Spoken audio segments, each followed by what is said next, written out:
In your syllabus, this is topic 3. In this video, we are going to talk about some important features of the enzyme.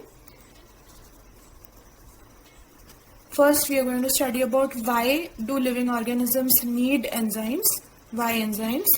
Then we are going to study about enzymes structure, that is their globular, ribozymes, their reusable and nature of being used in small quantity, increase in rate of reaction because of enzymes, and about active sites. So the first thing that comes to one's mind when we talk about enzymes is speed or high rate of reaction. That's why I thought of putting the image of this high speed rail. So when we think of fast technology in terms of biology, the technology of production of lots of things becomes faster when there is use of enzymes. So we say that life cannot exist without enzymes. We cannot live without enzymes within the cells, and also with the current modern life that we have, we are going to see different uses of enzyme in our regular day-to-day life. So we can essentially say that enzymes are biocatalysts or biological catalysts that speed up biochemical reactions. So now coming to understanding why enzymes are required. Now the fact is, all the biochemical reactions that happen inside your cell or within your digestive tract can still happen without an enzyme. But the difference is that with enzyme, the rate of reaction is 1,000,000-fold faster than without the enzyme. So here on screen you are seeing examples of two different types of animals. The same applies for plants also. So all the living organisms who possess cells need enzymes to speed up the rate of reaction so that they can respond to the changes in the environment quickly. Otherwise that will lead to some fatal incidents and can cause their death.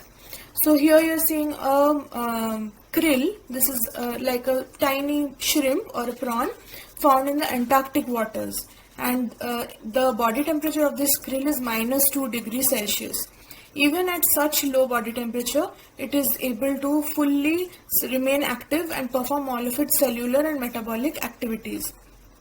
Then we have examples of desert animals which live in extremely hot temperatures.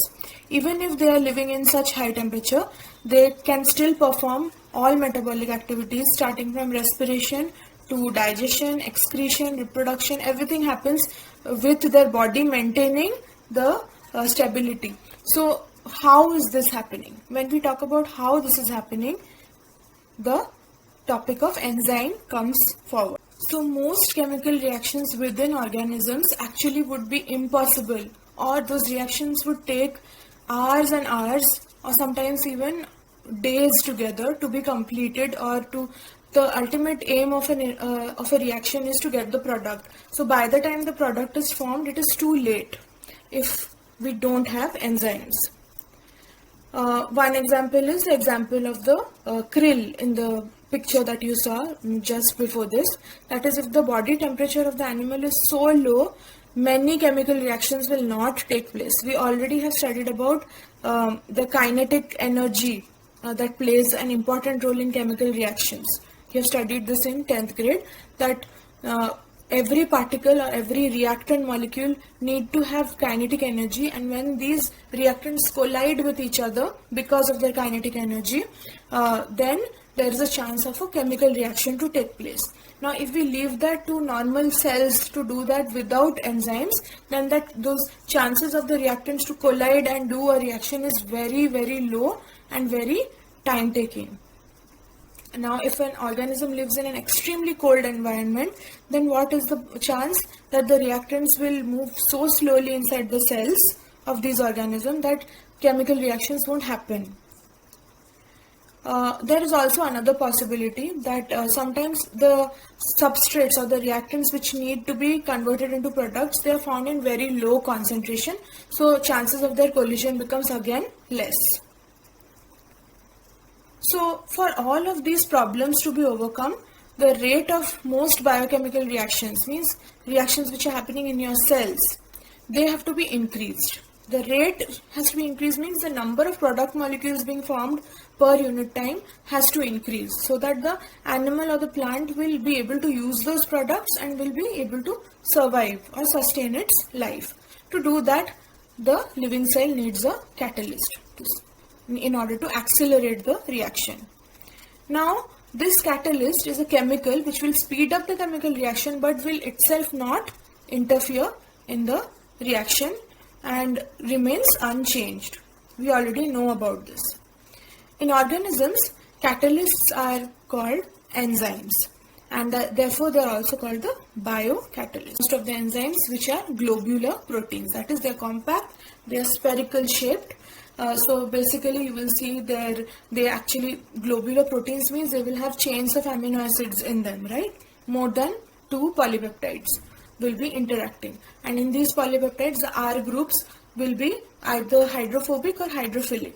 The R groups which are water loving, that is hydrophilic, will be facing outwards, and the R groups which are water hating will be facing inwards. That's why the whole protein, the polypeptide chains interacting with each other forms a ball like or a sphere like structure, as you can see in these computerized images. So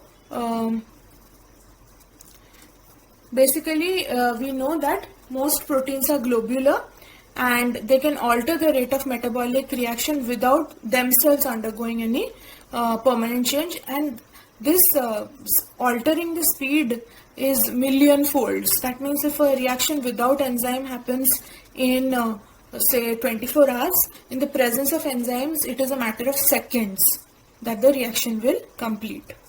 So then what happens to the enzyme after the biochemical reaction is done?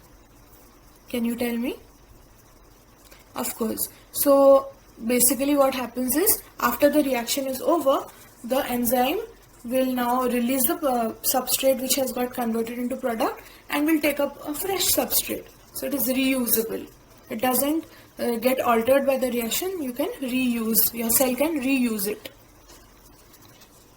Now I have highlighted the term most over here for a reason. That is, most enzymes are globular proteins, but there are some enzymes which are not proteins at all.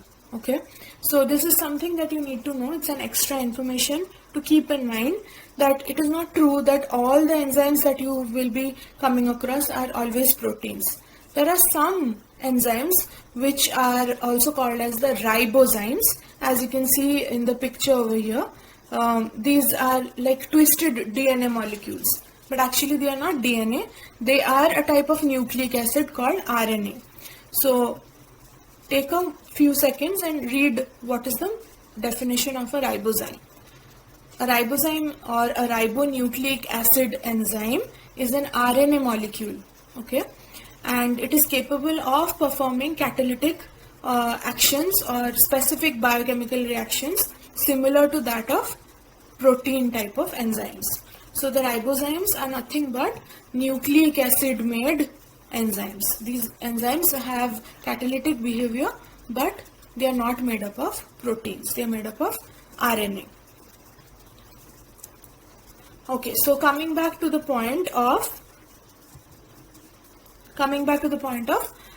what happens to the enzyme after it has performed its job, after it has catalyzed. After catalyzing, the enzymes will remain unchanged. The same enzyme molecules can be again reused. Therefore, only your cell will need very small quantities of enzymes, which also means that even small quantities of enzymes are very valuable for your metabolism. And if those are not produced by your body, then there will be some sort of a disruption or a disturbance. Okay. Now coming to two main types of enzymes. These are the intracellular and extracellular enzyme. So intracellular enzymes, as you can see, are the enzymes which your organelles, mainly the DNA in your nucleus, the Golgi apparatus and the endoplasmic reticulum with ribosomes, they function together in the endomembrane complex and produce or synthesize proteins for your body. Some proteins will be converted into enzymes. Okay, and these enzymes which are produced inside the cell and they are working also inside the cell, these are called the intracellular enzymes. Whereas we already know that sometimes the Golgi apparatus will sequence, assort, fold and send proteins in vesicles to the outside of the cell. Most of the time these enzymes are these proteins are enzymes which has to be sent out to perform a function outside the cell. These are extracellular enzymes. So two type of enzymes, intracellular and extracellular. They are named based on where they do their catalysis. Inside the cell, intracellular. Outside the cell, then they are called extracellular. Sometimes we also say that enzymes will be also called extracellular if their function is outside the cell as well as outside the body.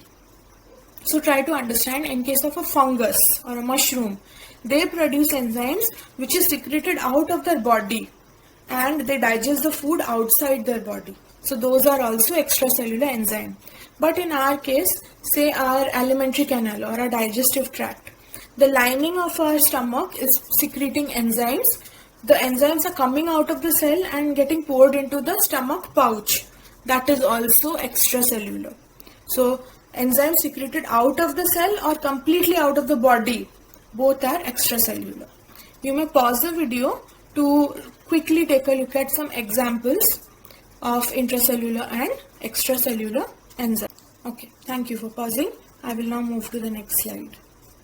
So here are some diagrammatic representations of what are extracellular and intracellular. Quick look at how your cells produce enzymes. So there's DNA in your nucleus which contains specific codes. With the help of those codes, RNA is produced. Now the RNA, with the help of other proteins, will go through the endoplasmic reticulum and in the cytoplasm combine with the ribosomes and will produce proteins or polypeptides. All this is happening in the endoplasmic reticulum sac. Then after the protein is formed, there will be transport vesicles pinching out of your endoplasmic reticulum. These transport vesicles will go and join with the sac or the flat tubes of Golgi apparatus. In the Golgi apparatus, sorting, sequencing, folding, editing of the protein or polypeptide chains will happen, and the final protein which is formed will be sent out in more transport vesicle like structure from the other side of the Golgi apparatus, and these vesicles will go and join with the cell membrane and release whatever contents they contain. Most of the time these proteins are hydrolytic enzymes. Okay, there are other proteins which we studied about, but right now we are only talking about how enzyme proteins are produced in your cell. This is just for your understanding. Now coming to another feature or very important role of enzyme, that is what exactly the enzyme does, because of which the rate of the reaction increases by millionfold. Because we just studied that enzymes catalyze the reaction or accelerate a reaction. What happens? You are going to see a graphical representation. Let's say the y-axis represents the potential energy of the reactants which are going to get converted into product, and the x-axis shows the time or the reaction progress, how much of the reactant is becoming product. Now when there is no enzyme, the reactants always need a push or a kickstart energy, and that is a huge amount of energy. Just to get started, just to start the reaction, a large amount of energy is needed. Until and unless that much energy is not given, the reactant will not gain enough energy or gain enough kinetic energy. It will remain in potential energy state. So we have to make the molecules move and collide, then only the reaction will happen, right? If they are not moving or moving very slowly, no reaction will happen. So to make them move, energy has to be given, and that energy is called the activation energy. You need to activate them. Now that push or that energy given to the reactant is very high. It is high energy required without enzymes is very high. When you add enzyme to the environment, maybe the environment is inside your cell, say. Now, when enzymes come into the scene, what happens is enzymes lower the requirement of this activation energy. So, enzymes will reduce the amount of energy needed to start the reaction. So, this is the reason why even with less amount of energy, the molecules start moving and colliding. And once they start colliding, means more chances of substrates or reactants becoming product happen. So therefore, without enzyme, if in 1 second only 10 product molecules were being formed, with enzyme in 1 second 1,000,000 product molecules will be produced, because the enzyme has reduced the energy requirement for the reactants to get started. Okay, so that's why we say enzymes increase the rate of the reaction by 1,000,000-fold by lowering the activation energy of the reaction. Finally, a quick look at what enzyme structure is. Definitely they have a 3D shape, and this shape is very important. You have studied in 10th grade also. If the shape of the enzyme changes, then it will not complementarily fit with the substrate and it will not be able to catalyze the reaction. So we say that the enzyme have a small region where there is a specific sequence of amino acid in that region.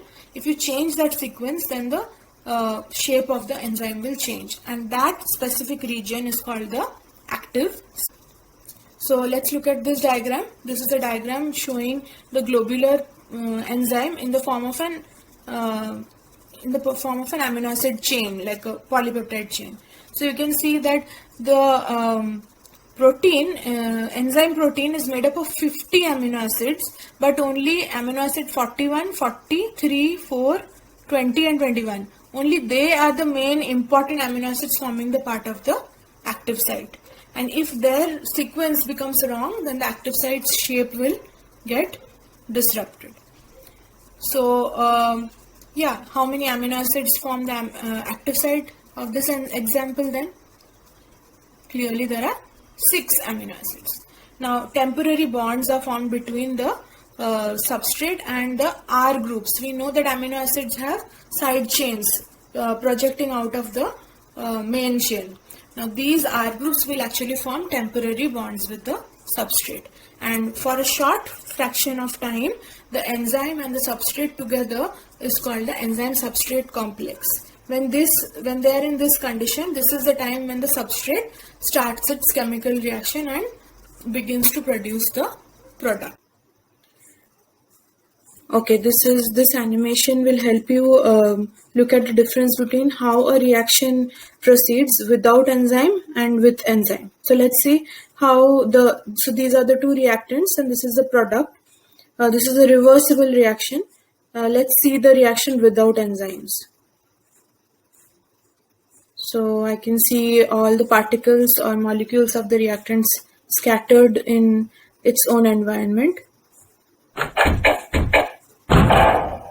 So after a few trials, finally a collision happens and then the product forms. Now I'm going to go back and see how the reaction happens with enzymes.